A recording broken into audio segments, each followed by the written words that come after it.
The whole world was watching. The very first penalty of the World Cup, millions of people staring at the same replay, all arriving at the same conclusion: offside. The attacker was past the last defender. The fans in the stadium saw it. The fans at home saw it. The pundits in the studio saw it. And then VAR ruled it onside. The penalty stood. The goal counted. And the one piece of evidence that could have ended the argument in 2 seconds, the calibrated offside line that FIFA shows in leagues all over the planet every single week, never appeared. This is not a bad call. Every tournament has bad calls. This was a call nobody was allowed to check, broadcast live to the entire world by an organization that had already spent 3 days setting fire to whatever trust it had left. So here is exactly what happened, because this one is bad. It was Switzerland against Qatar at Levi Stadium, just south of San Francisco, the Group B opener. Early in the match, Swiss striker Breel Embolo stepped up to take the first penalty of the entire tournament. The penalty came after Remo Freuler was brought down by Qatar's goalkeeper, Mahmoud Abunada. On the contact alone, fair enough, the keeper clattered him. But here was the problem. The replay seemed to show that Freuler was clearly offside before that collision ever happened. And offside in the build-up means there is no penalty at all. VAR took a look. The big screens around the stadium showed a check was underway. After a long delay, the decision came back. Onside, penalty confirmed. Embolo buried it, and then everyone waited for the line. The graphic. The calibrated freeze frame that drops 2 colored lines on the pitch and settles every offside debate in about 2 seconds.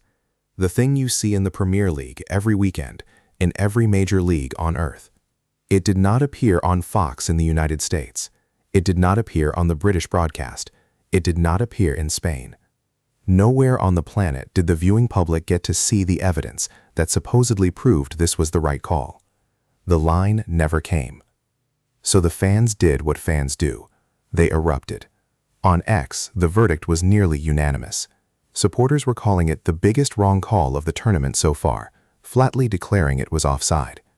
Others called it the first refereeing scandal of the World Cup. Thousands of people looking at the same frames, certain of what they were seeing, and FIFA, sitting on the one tool that could prove them wrong, showed them nothing. And then the pundits went off. Gary Neville, live at halftime, did not hold back. He pointed out that FIFA is the host broadcaster. They controlled the semi-automated decision. They could put it on screen instantly, and they were not doing it. He said fans already distrust FIFA and the technology, and that until they prove otherwise, in his eyes, it stays offside. And then he reached for the word that became the headline. He called it like a dictatorship, an organization that holds the evidence internally and refuses to show it to the fans of the countries actually playing. Ian Wright was just as blunt. He said the player looks offside, that he could not understand why the line was never shown, and he landed on a single word: scandal. They do what they want, he said, sitting in their office. Now, here is where FIFA made it worse by trying to make it better. About 3 hours after the final whistle, they released a statement, and the explanation was, of all things, a technical glitch. A brief technical outage, they said, had prevented the onside animation from being generated. The issue was resolved quickly. The VAR's actual workflow was never affected. The review followed normal procedure, and the lines the officials used showed no offside. They even posted 2 still images to back it up. Read that carefully, because it is extraordinary. FIFA's official position is that the camera that shows you the proof broke, but trust us, the proof exists, and it says we were right. The evidence that could have killed this controversy in the moment it actually mattered, live on the broadcast while the world was watching, was somehow unavailable at the exact second the world needed it, and only surfaced hours later, after the goal, after the result was shaped, after the damage was done. And here is the real story. This was not one bad night on its own. This was day 3. 3 days. Look at the pile this VAR mess just landed on top of. The ticket prices that priced ordinary fans out before a ball was even kicked. The empty seats, including this very match, where FIFA announced a crowd just under 68,000, in a stadium that looked about 3/4 full, with gaps dotted through all 4 tiers, explained away with the same line about fans standing in the concourses. A travel ban shutting out supporters from nearly 40 countries. Players and team staff pulled aside, searched, and held at the border. A World Cup referee, FIFA's own selected official, denied entry and sent home before he could officiate a single match. Brick after brick after brick, all in 72 hours, all building the same wall.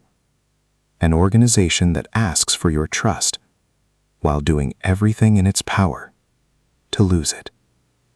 So when that offside line did not appear, here is what did not happen. Nobody at home shrugged and thought, harmless technical outage, these things occur. After 3 days of this, the instinct was the opposite. People did not see a glitch, they saw a cover-up. And whether or not that is fair to FIFA in this exact instance is almost beside the point, because FIFA is the one who spent the entire week teaching the audience to assume the worst. Now, let me be fair for a second, because this channel does not deal in fantasy. It is entirely possible the call was correct.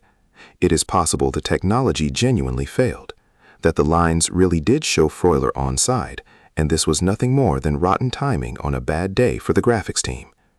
All of that can be true, but that is exactly what makes it a nightmare instead of a footnote. FIFA had one job in that moment: show the line, end the argument, move on. They could not, and they had already burned every bit of credibility that would let people give them the benefit of the doubt. Qatar, for what it is worth, struck late to grab the first point in their World Cup history. After losing all 3 games as hosts back in 2022, that is a genuinely great story, buried completely under the noise. And that is the saddest part. The football is delivering.